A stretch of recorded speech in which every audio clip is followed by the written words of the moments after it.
Hello, and welcome back to another episode of the Leading Yourself podcast.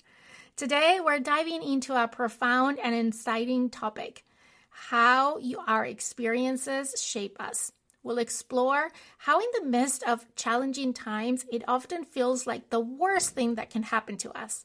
Yet, when we look back, we realize that those experiences happened for us and not to us. They shaped our identity, who we are, and where we are today.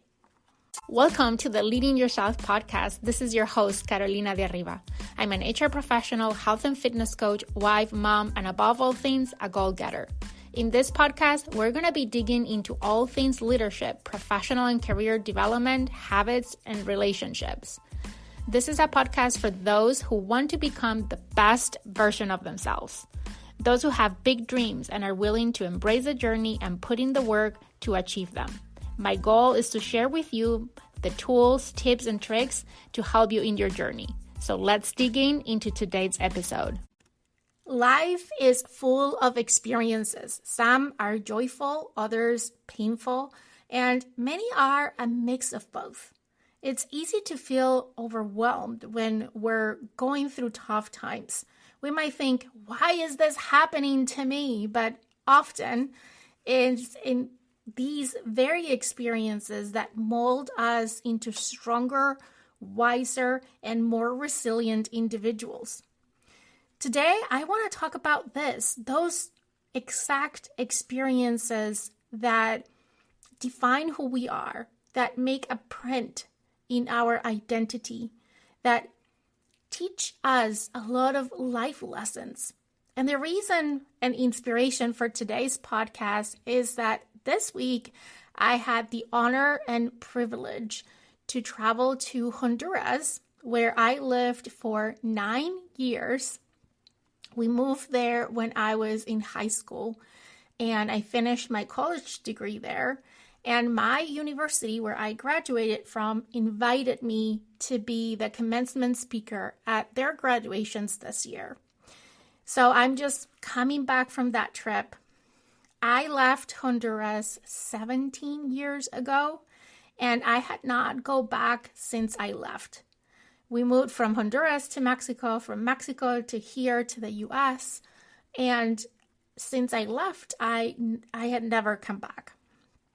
And being completely transparent, vulnerable, and honest with all of you, when we moved to Honduras, I was 15 years old, and I'm going to date myself, but we didn't have WhatsApp, or I didn't know about Facebook at the time.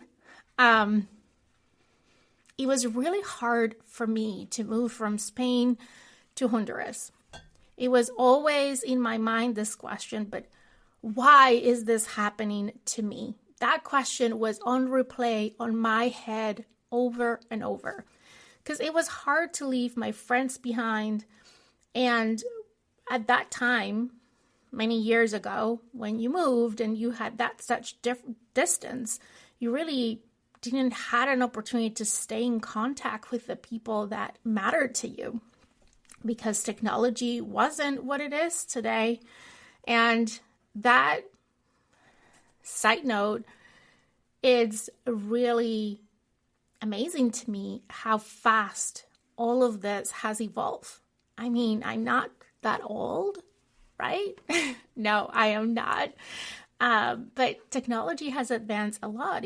If my experience would have happened today, the way I would have experienced all of that would have been very, very different.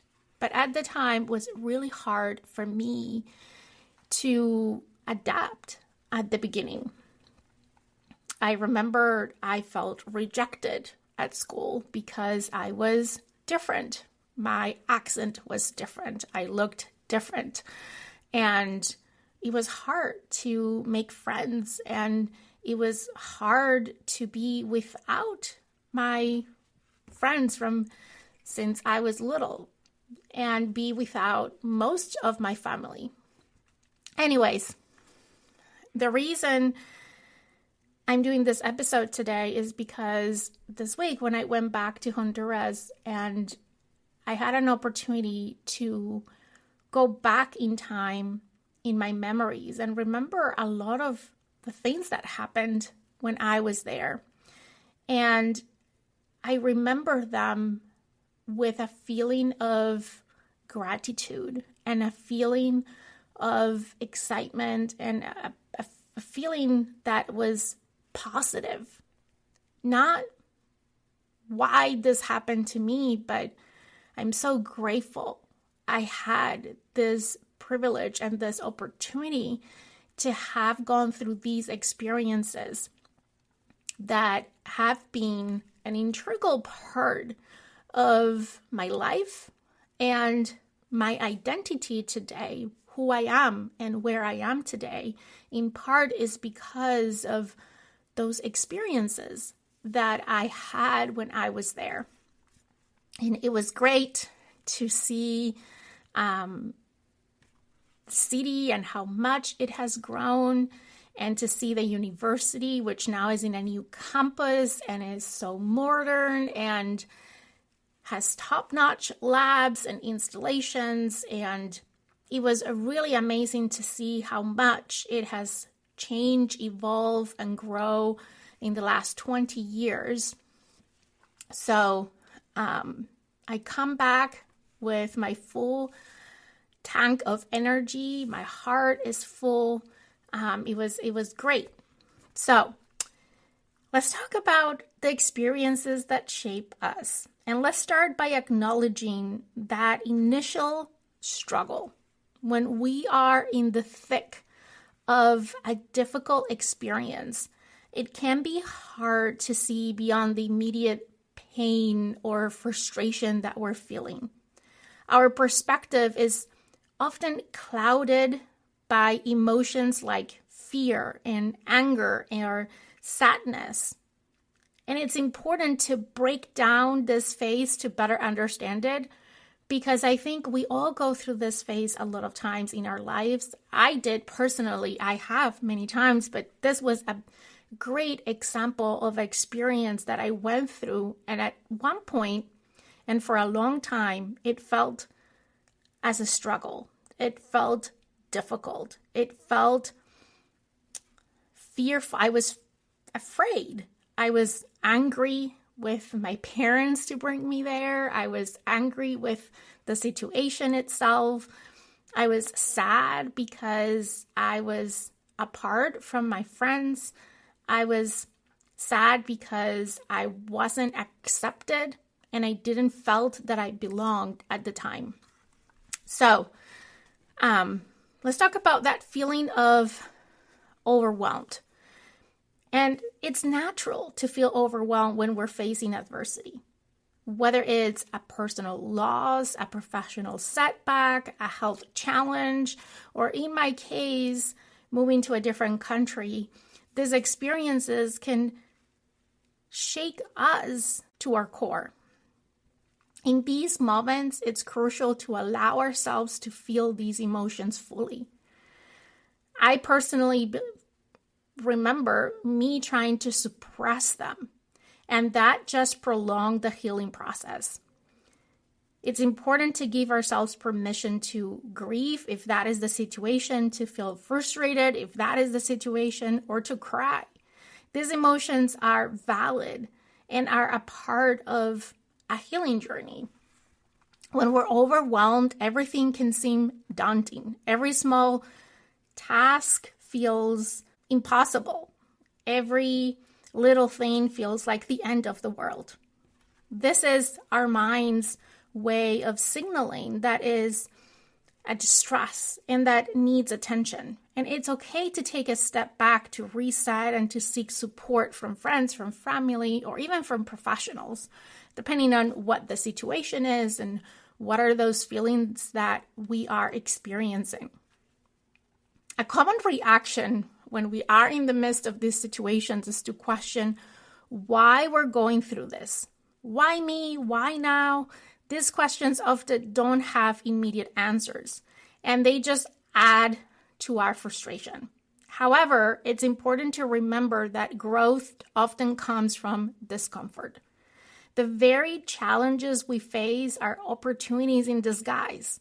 While the answers might not be clear at the moment, they often reveal themselves in time. And that was exactly my experience. In the moment, it was challenging, but I believe that those experiences have shaped me in so many ways, in so many positive ways. We tend to find meaning in our experiences as we look backwards, not when we are in the midst of the situation. It's human nature to seek meaning in our struggles. We want to understand the purpose behind our pain. And this quest for meaning can sometimes lead us to new insights about ourselves and our lives. However, I think it's essential to be patient and to be gentle with ourselves during that process. Because as I said, in the middle of the situation, it's going to be really hard to find the meaning. Typically is time after, when we look backwards, that we see things from a different perspective. During this initial struggle, also, emotions can be intense and unpredictable. You might feel like you're on an emotional roller coaster with highs and lows that change rapidly. That is exactly how I felt when I just moved to Honduras. As I said, it took years to get out of that roller coaster. But it's crucial to acknowledge and validate those feelings without judgment. Allowing yourself to experience that full range of emotions, from anger to sadness to confusion to despair. All of these feelings are natural responses to challenging situations. One thing that for me was really helpful during that time was journaling. Writing down your thoughts and your feelings can really provide clarity and a sense of relief. It's a private space where you can express yourself freely. And for me, I always loved writing. In fact, I remember and I was sharing with one of the authorities at the university this week that when I graduated from high school, my dream and my plan was to study journalism because I wanted to be a writer. And for me, journaling was a way of connecting the hope and what I wanted to do in my life with a tool that helped me process my emotions. Now, in perspective, I am so grateful that that was not my path, that I didn't become a journalist. And nothing against journalists. I love writing and I have a tremendous respect for that field, but it's not for me. Now I know that. I didn't know that back then, and the way the circumstances played out, now I look back and I'm like, gosh, that was for the best, right? Now, in difficult times, I think it's also important to reach out for support. Isolation can exacerbate those feelings of overwhelm and make them harder to cope. Sharing your experiences with trusted friends, family members can provide comfort and perspective. Seeking support groups, whether are online or in person, can also be very valuable. Connecting with others who are going through similar experiences can help you. And it can help you to feel less alone and provide advice and perspective for navigating the challenges. For me, I remember at the time, my best friend, he was an exchange student from Italy in Honduras. He became my best friend. And until the point that I met him, when I didn't have that best friend, I really struggled. But when I started to develop this friendship, I think my experience and my perspective of that experience started to change. Because I had someone that was going through something similar, not the same, but similar. And it really helped me see things from a different perspective. He really helped me see things from a different perspective. Now I had someone who understood me, who knew what I was going through that I didn't have before. I remember also for me, support groups were groups at church. So I became very active in our church and participated in a lot of groups. And that's how I met a lot of friends. And something that really, through faith and through these groups, really helped me to start to change the experience for myself. And I started to actually enjoy a lot of the things that I was doing, and my perception of the whole situation started to change. And it was because of people I surrounded myself with. Another thing that I think it's important when we're going through difficult situations is practicing self-compassion. I think it is so vital during that initial struggle. It's easy to be hard on ourselves, especially when things don't go as planned. However, treating ourselves with kindness and understanding can make significant difference in our ability to cope. And remembering that it's okay to have bad days and that healing is not a linear process. And for me, I did not have that self-compassion initially. It took me years to develop that. And I think as I started to develop that, also my experience started to change. And then the last thing I want to talk about is that time is a crucial factor. It's important to acknowledge that when we are in the midst of a hard situation, whatever that is, I'm sharing an example in my life. I could have picked any other example of any other difficult situation. I'm just sharing this one because it happens to be that this week I was in Honduras and it triggered a lot of memories, a lot of good memories. But whatever it is, the situation you might be going through, I think it's important to acknowledge that healing from that situation is going to take time. And there is no timeline for overcoming adversity. As time passes, the intensity of the emotions will likely decrease, and then you'll begin to see things more clearly. So patience is key during this phase, as rushing the healing process can lead to even more stress and more frustration. And I found myself in that vicious circle. For me, that initial phase, that initial struggle was really overwhelming, was filled with a lot of intense emotions, and as I said, a lot of why questions. And it wasn't until I allowed myself to feel the emotions fully, to surround myself with other people and seek for support and start to develop that self-compassion, that I was able to shift the perspective and the meaning that that experience was having, and the way I was able to enjoy the experience and learn from the experience. Now, as time passes, there's usually a turning point. This is when you begin to see the light at the end of the tunnel. The pain starts to subside, and you begin to understand the lessons that are hidden within our experiences.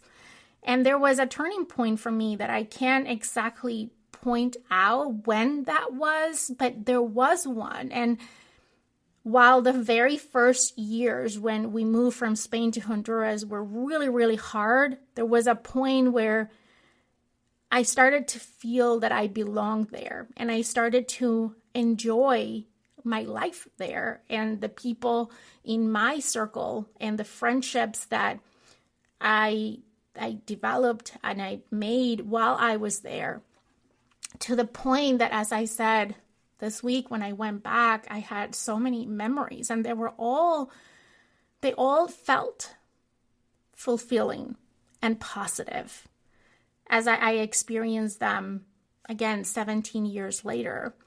Because at the end of the day, when I sum up all the different experiences, they just have contributed in such a beautiful and big way to who I am and where I am today.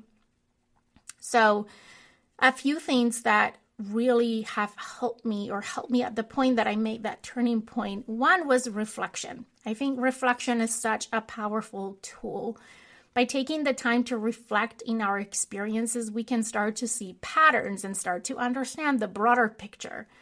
For me, journaling was key. Also, talking with friends, like my friend from Italy, really helped me start to reflect and create different insights. The other thing is just gaining perspective. Distance from the event allows us to gain perspective. For me, having moved out of Honduras and all these years that have passed, when I look back, what I have gained is a lot of perspective. I started to see how the experiences that I had back then have contributed to my own personal growth.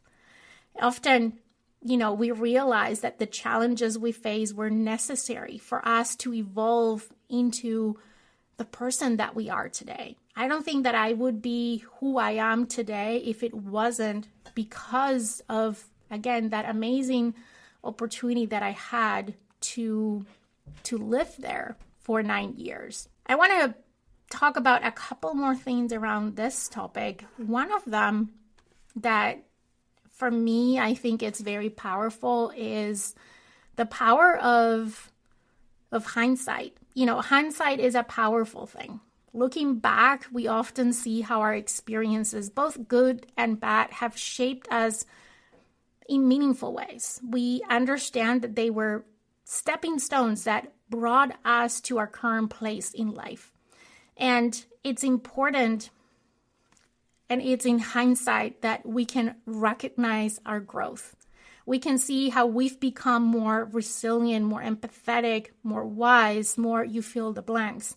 These experiences often strengthen our character and deepen our understanding of ourselves and also others. So embracing our journey means accepting all parts of it, the highs and the lows. Each experience has contributed to our unique story.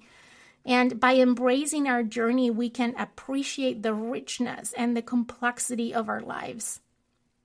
Our experiences also shape our identities by influencing our beliefs, our values, and how we interact with the world. The challenges we face and the challenges we overcome build our resilience and our self-confidence.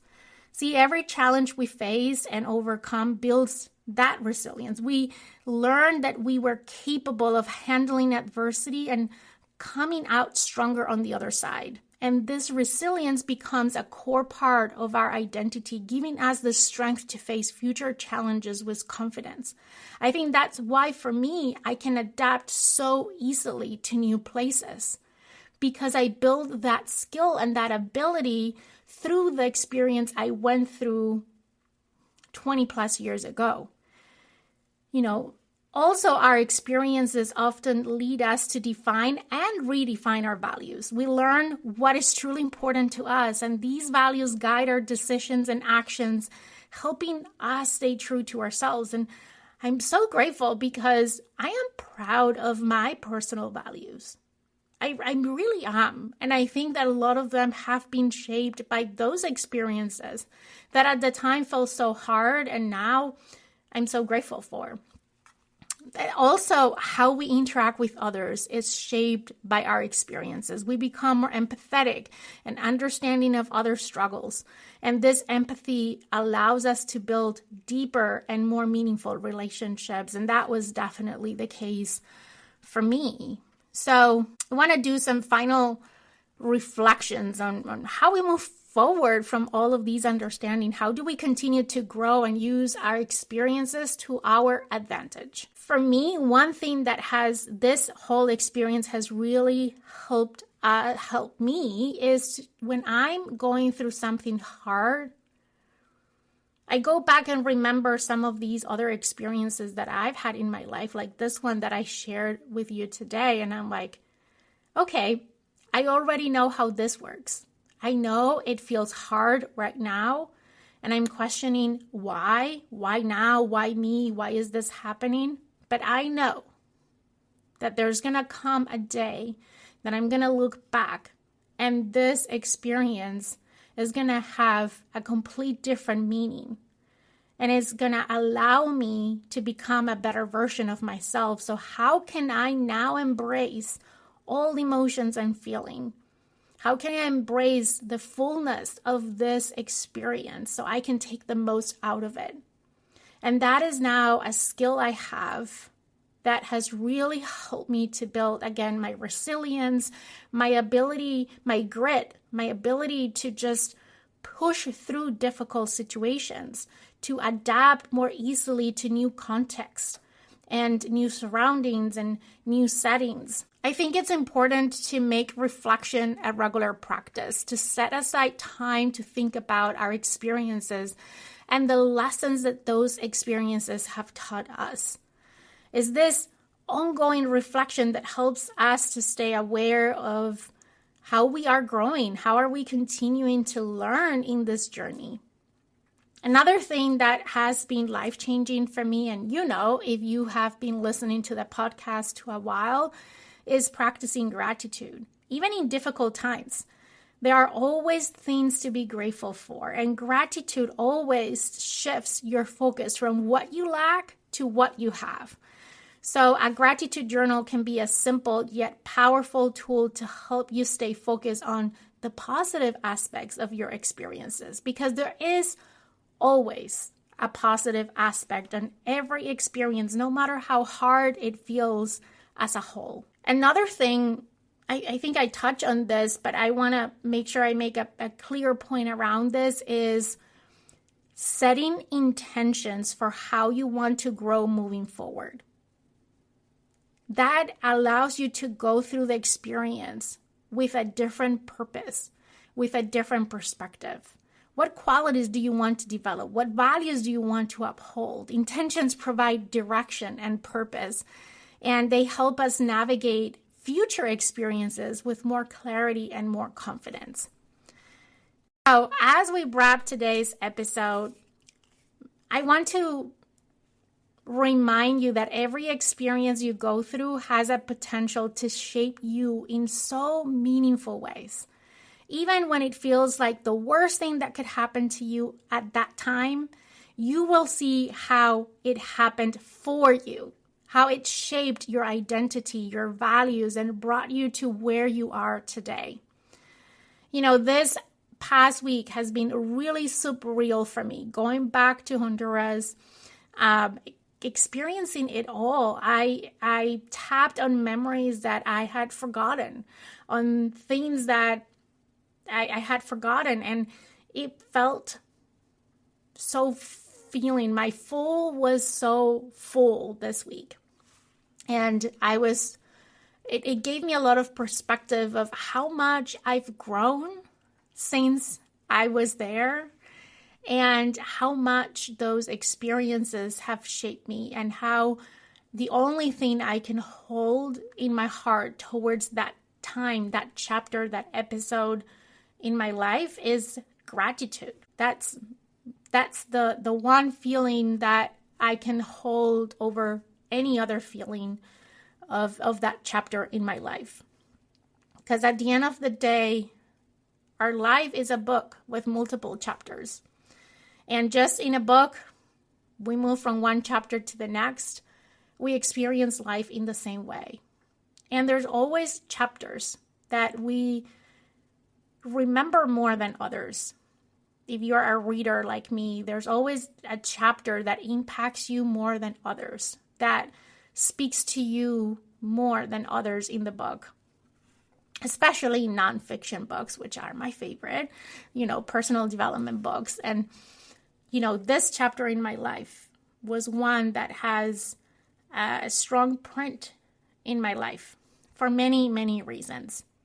Anyways, thank you so much for joining me on this episode of the Leading Yourself podcast. If you found this episode helpful, please subscribe, leave a review, and share it with others who might benefit from this message. Stay tuned for more insights and more inspiration on your journey for personal growth and self-discovery. Until next time, embrace your experiences and let them shape you into the incredible person that you're meant to be.